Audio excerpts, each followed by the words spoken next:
Sai, Shri Sai, Satcharitra, chapter 18 and 19. Chapter 18 and 19 describes how Hemat Pant was accepted and blessed, stories of Mr. Sathe and Mrs. Deshmukh, encouraging good thoughts to fruition, variety in Upadesh, teachings regarding slander and remuneration for labor. Preliminary. It is a well known fact that the Sadguru looks first to the qualifications of his disciples and then gives them suitable instructions without unsettling their minds in the least, and leads them on towards the goal of self realization. In this respect, some say that what the Sadguru teaches or instructs should not be divulged to others. They think that their instructions become useless if they are published. This view is not correct. The Sadguru is like a monsoon cloud. He pours down profusely, that is, scatters widely his nectar like teachings.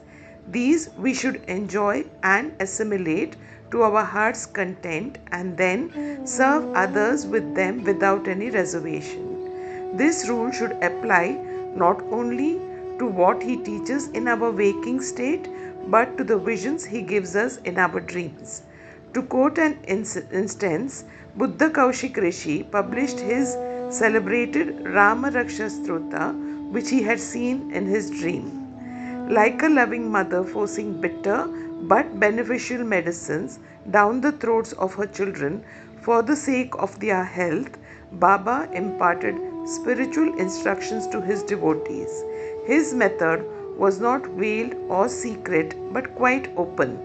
The devotees who followed his instructions got their object. Sadgurus like Baba open our eyes of the intellect and show us the divine beauty of the self and fulfill our tender longings of devotion. When this is done, our desire for sense objects vanishes, twin fruits of Vivek and Vairagya come to our hands, and knowledge sprouts up even in the sleep. All this we get when we come in contact with saints, serve them, and secure their love. The Lord, who fulfills the desires of his devotees, comes to our aid, removes our troubles and sufferings, and makes us happy. This progress or development is entirely due to the help of the Sadguru, who is regarded as the Lord himself. Therefore, we should always be after the Sadguru, hear his stories, fall at his feet, and serve him. Now we come to our main story. Mr. Sathe. There was a gentleman named Mr. Sathe who had attained some publicity many years ago during Crawford regime, which was put down by Lord Ray, the governor of Mumbai. He suffered severe losses in trade. Other adverse circumstances gave him much trouble and made him sad and dejected. Being restless, he thought of leaving home and going out to a distant place. Man does not generally think of God, but when difficulties and calamities overtake him, he turns to him and prays for relief. If his demerits have come to an end, God arranges his meeting with a saint who gives him proper directions regarding his welfare. Mr. Sathe had a similar experience.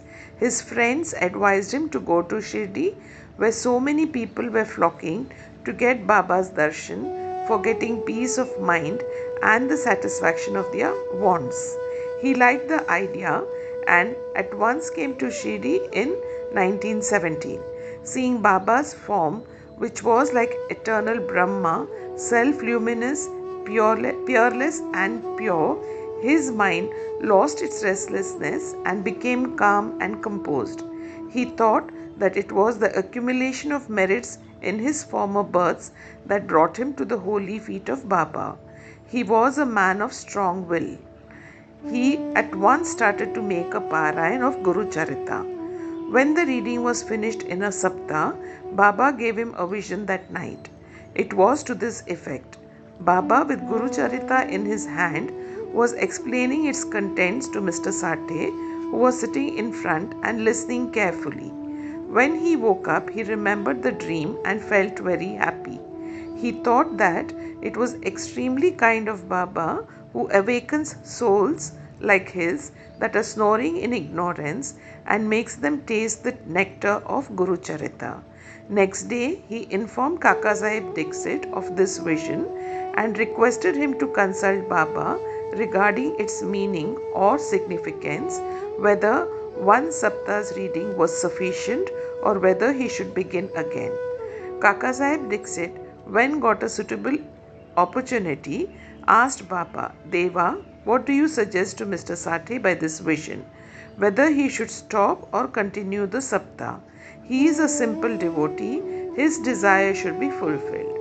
Then Baba replied, he should make one more Sapta of the book. If the work be studied carefully, the devotee will become pure and will be benefited. The Lord will be pleased and will rescue him from the bondage of mundane existence. At this time, Hemat Pant was present there. He was shampooing Baba's legs. When he heard Baba's words, he thought in his mind, what? Mr. Sathe read for a week only and got a reward, and I am reading it for 40 years with no result? His 7 days stay here becomes fruitful, while my 7 years stay goes for nothing. Like a chatak bird, I am ever waiting for the merciful cloud to pour its nectar on me and bless me with his instruction. No sooner did this thought cross his mind, Baba knew it then and there. It was the experience of the Bhaktas that Baba understood all their thoughts and that he suppressed the evil thoughts and encouraged the good ones.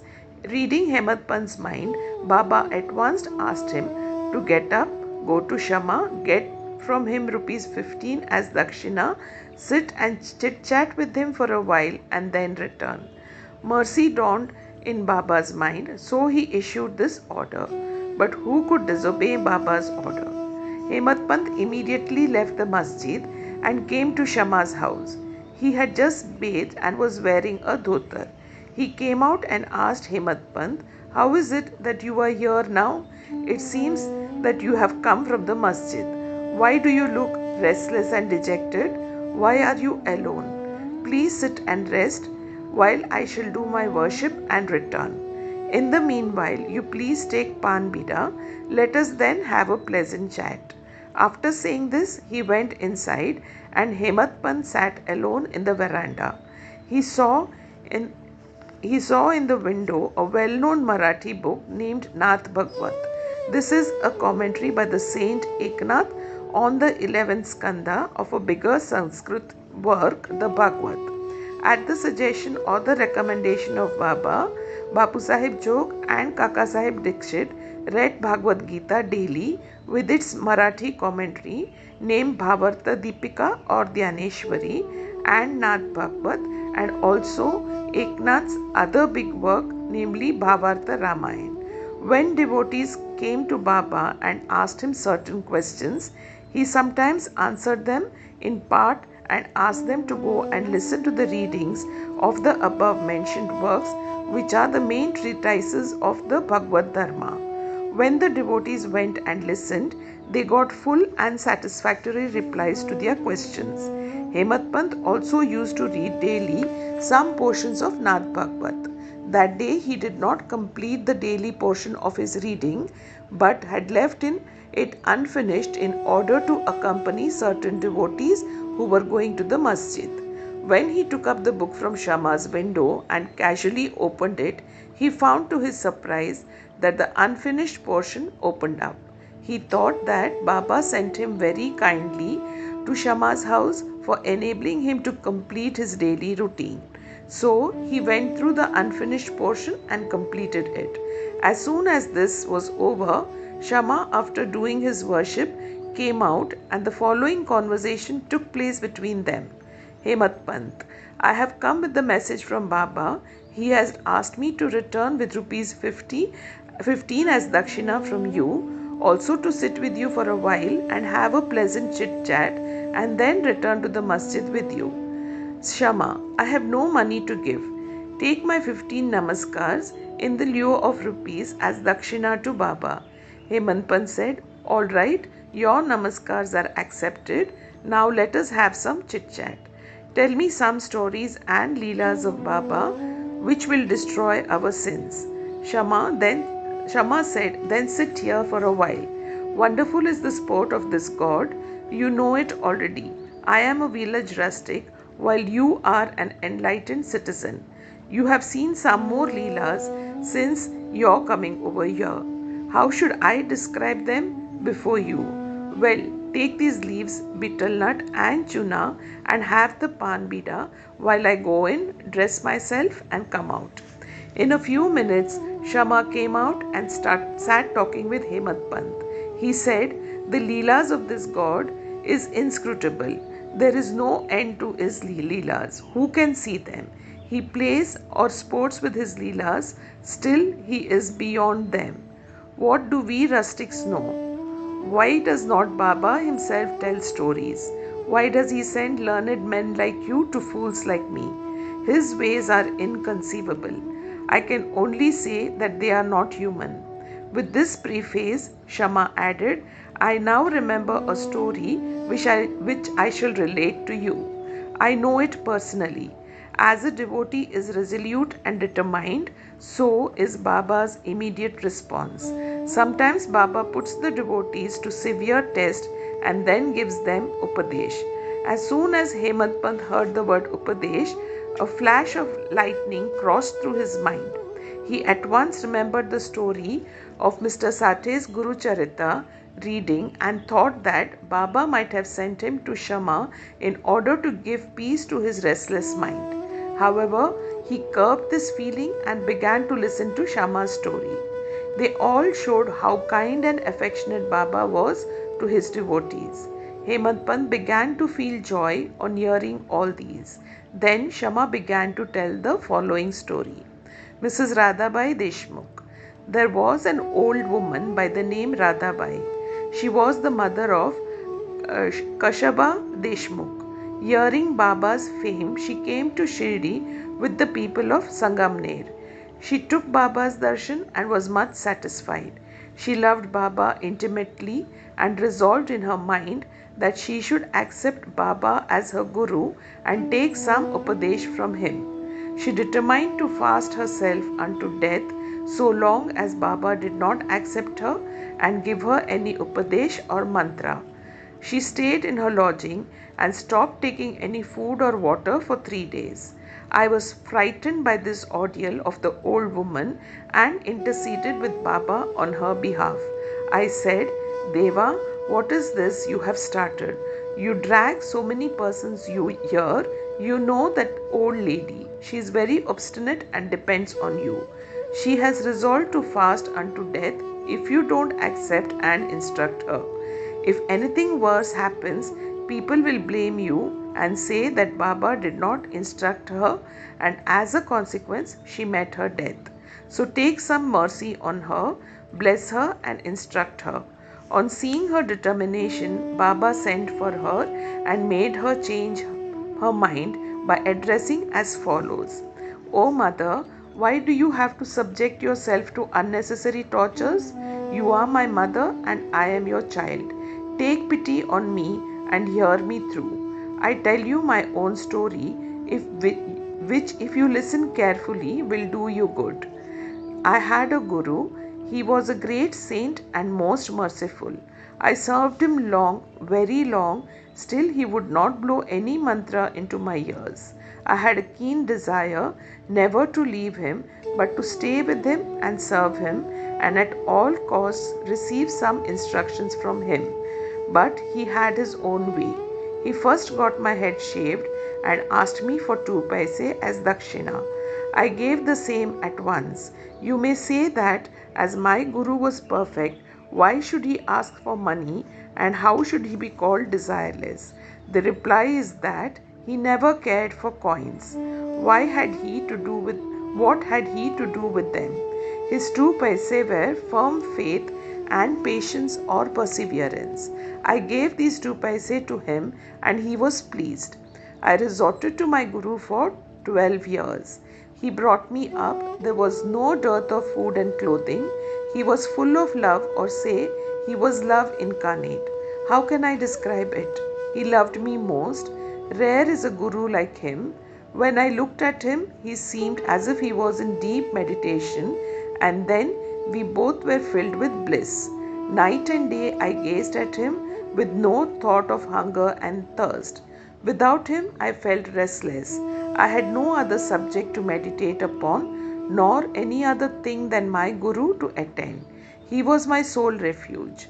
My mind was always fixed on him. This nishtha is 1 paise of dakshina, saburi is the other paisa. I waited patiently and served my Guru. This saburi will ferry you across the sea of mundane existence. Saburi removes all sins and afflictions, gets rid of calamities in various ways, and casts aside all fear, and ultimately gives you success. Saburi is the mine of virtues, consort of good thought. Nishtha and Saburi are like twin sisters, loving each other very intimately. My Guru never expected anything from me. He never neglected me but protected me at all times. I lived with him and was sometimes away from him, still I never felt the absence of his love.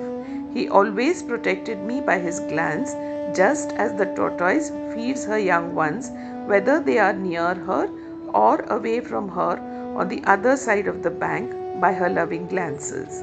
O mother, my Guru never taught me any mantra, then how shall I blow any mantra in your ears? Just remember that Guru's tortoise-like loving glance gives us happiness. Do not try to get mantra or upadesh from anybody. Make me the sole object of your thoughts and actions, and you will no doubt attain Paramartha, that is the spiritual goal of life. Look at me wholeheartedly, and I in turn look at you. Sitting in this masjid, I speak the truth, nothing but the truth. No sadhana or proficiency in the 6 Shastras is necessary. Have faith and confidence in your Guru. Believe that Guru is the sole actor or doer. Blessed is he who knows the greatness of his Guru and thinks him to be Hari, Hara and Brahma, that is Trimurti incarnate.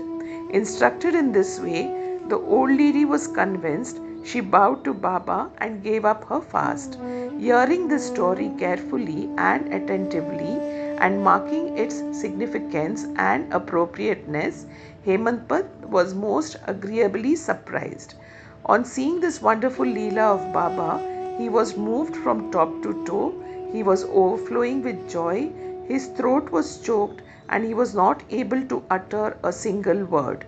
Shama, on seeing him in this condition, asked him, "What is the matter with you? Why are you silent? How shall I describe the innumerable Leelas of Baba?" Just at this time, the bell in the masjid began to ring, proclaiming that the noon worship and Aarti ceremony had begun. Therefore, Shama and Hematpant hurried to the masjid. Bapu Sahib Jog had just started the worship. Women were up in the masjid and men were standing below in the open courtyard, and they were all singing the Aarti in chorus to the accompaniment of drums. Shama went up, pulling Hematpant with him. He sat to the right and Hematpant in front of Baba. On seeing him, Baba asked Hematpant to give the dakshina brought from Shama. He replied that Shama gave namaskars in lieu of rupees and that he was there in person. Baba said, "All right now, let me know whether you both had a chit-chat, and if so, tell me all that you talked about." Not minding the sounds of the bell, the drum and the chorus songs, Hemantpant was eager to tell Baba what they had talked about and started to narrate it. Baba was also anxious to hear, and so he left the bolster and leaned forward. Hemantpant said all that they talked about was very pleasant, especially the story of the old lady was most wonderful, and that on hearing it he thought that his Leelas was inexplicable, and under the guise of that story he really blessed him. Baba then said, "Wonderful is the story. How were you blessed?" I would like to know everything in detail from you, so tell me all about it. Then Hemant Pant related in full the story which he had heard a little while before and which had made a lasting impression on his mind. Hearing this, Baba was much pleased and asked him, "Did the story strike you and did you catch its significance?" He replied, "Yes, the restlessness of my mind has vanished and I have got true peace and rest and come to know the true path." Then Baba spoke as follows: "My method is quite unique. Remember well this one story and it will be very useful. To get the knowledge, that is realization of the self, dhyana is necessary. If you practice it continuously, the vrittis will be pacified. Being quite desireless, you should meditate on God who is in all the creatures, and when the mind is concentrated, the goal will be achieved. Meditate always on my formless nature, which is knowledge incarnate, consciousness and bliss. If you cannot do this, meditate on my form from top to toe as you see here night and day. As you go on doing this, your vrittis will be single pointed and the distinction between the dhyata and the dhyana, dhyaya, will be lost, and the meditator will be one with the consciousness and be merged in the Brahma. The mother tortoise is on one bank of the river and her young ones are on the other. She neither gives milk nor warmth to them. Her mere loving glance gives them nutrition. The young ones do nothing but remember their mother. The tortoise glance is to the young ones the only source of sustenance and happiness. Similar is the relation between the Guru and the disciples.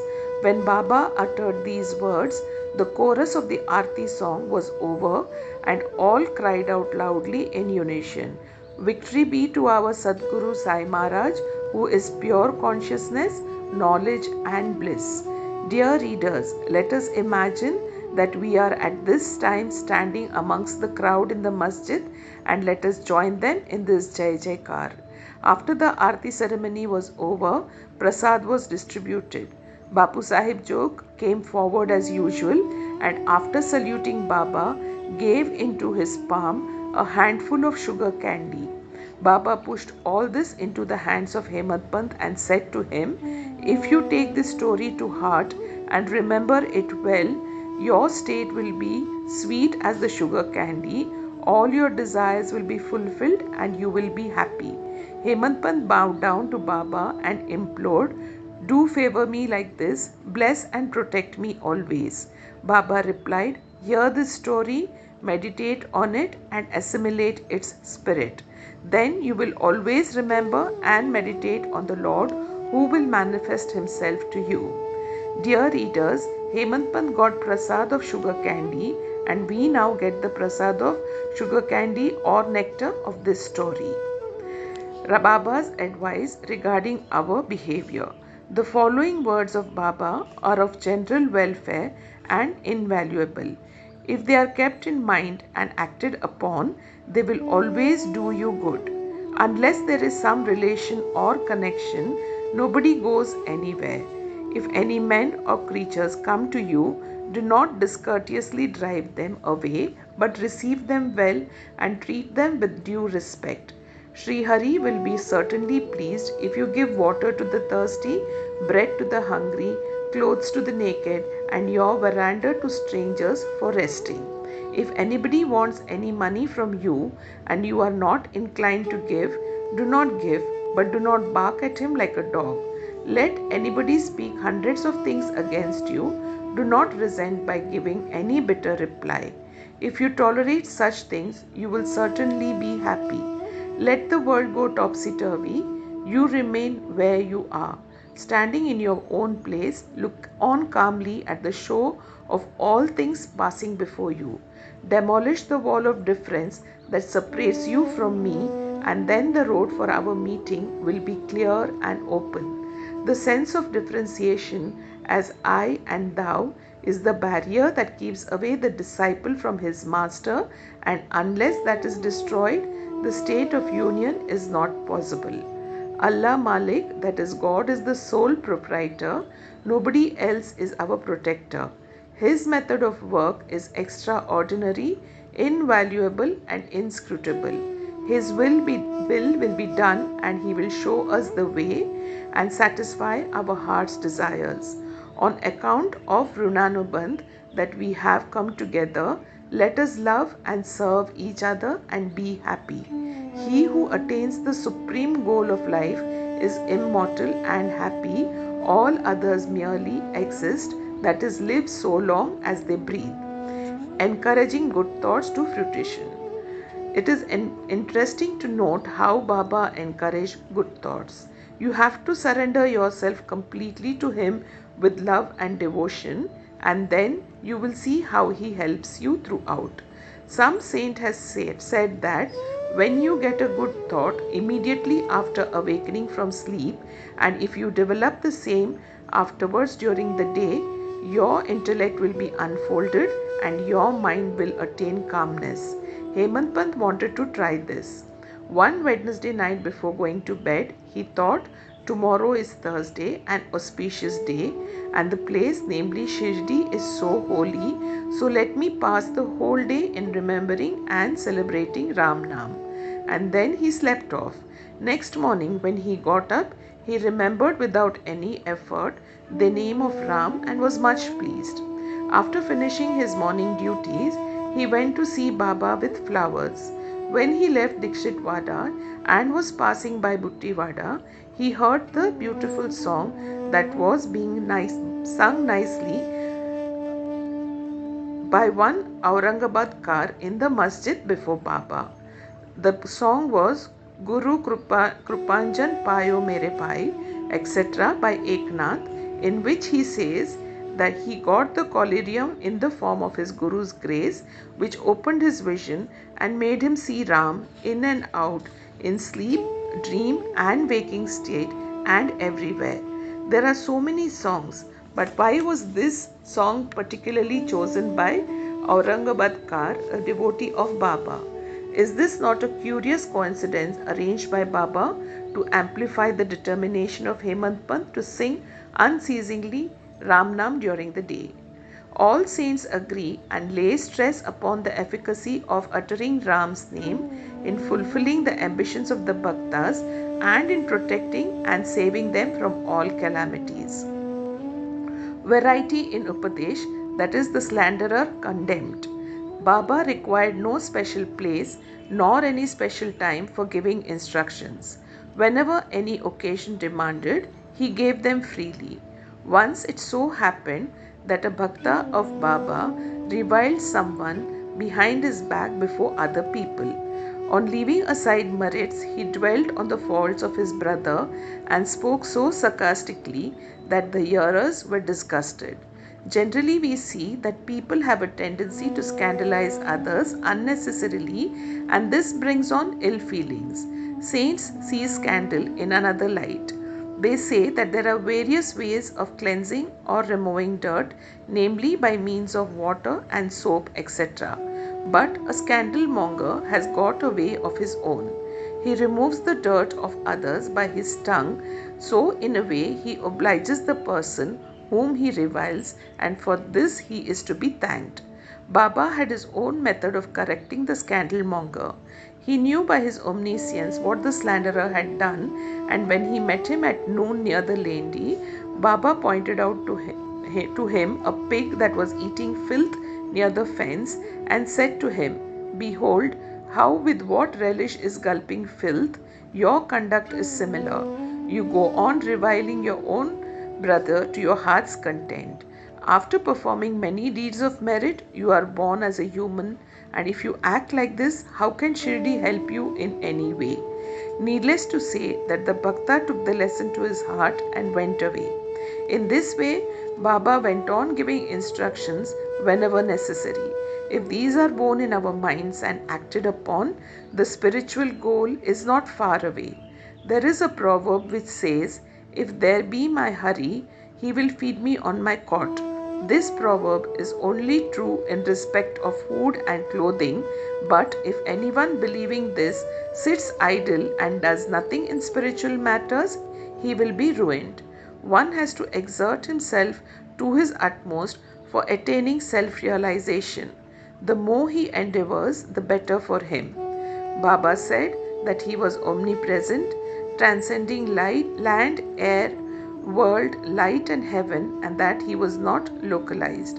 To remove the misunderstanding of those who thought that Baba was only his body, 3 cubits and half in length, he incarnated himself in this form, and if any devotee meditated on him day and night with complete self-surrender, he experienced complete union with him like sweetness and sugar, waves and sea, eye and its sight.